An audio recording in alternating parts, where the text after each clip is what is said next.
এই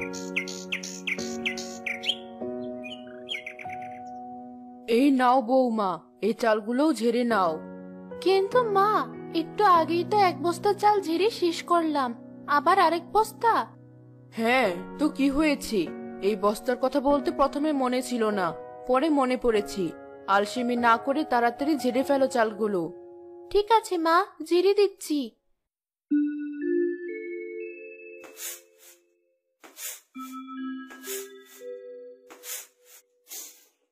মা, আমাকে করে টাকা দাও না, বাইরে থেকে কিছু কিনে খাবো।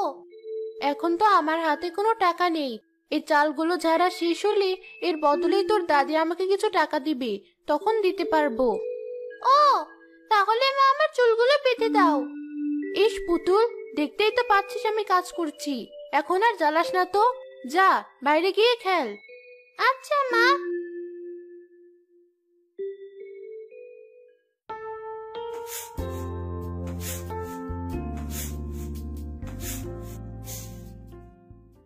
যাক, এতগুলো চাল অবশেষে ঝাড়া শেষ হলো তাহলে। পুতুল যে কোথায় চলে গেল কে জানে, এখন আবার ওকে খুঁজে আনতে হবে। এই পুতুল, কোথায় চলে গেলি তুই? পুতুলের মা বাইরে বেরিয়ে গেল পুতুলকে খোঁজার জন্য। পুতুলকে খুঁজতে খুঁজতে সে এক ভাঙা বাড়ি আবিষ্কার করলো। এখানে আবার এই ভাঙা বাড়ি কোথা থেকে আসলো? এর আগে এই বাড়ি এখানে দেখেছি বলে তো মনে পড়ে না। পুতুলের বাড়িতে খেলতে যায়নি তো আবার? যাই, একটু ভেতরে গিয়ে দেখি।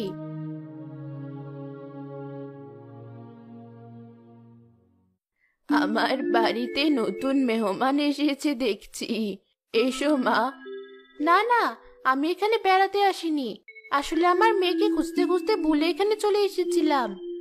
ও, আমি আরো ভাবলাম আমার মতো অবলা বুড়িকে এতদিনে কেউ দেখতে এলো, যে একটু কথা বলবে আমার সাথে, আমার কাজে একটু সাহায্য করবে। আপনি বলুন আপনার কি সাহায্য লাগবে, আমি আপনাকে সাহায্য করব।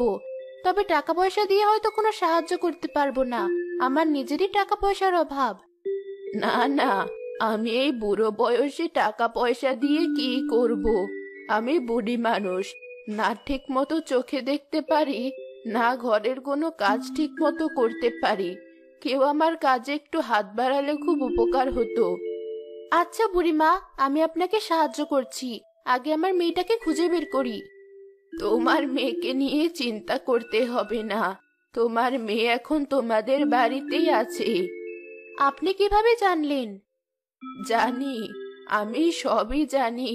বিশ্বাস না হলে তোমার বাড়ি গিয়ে দেখে আসতে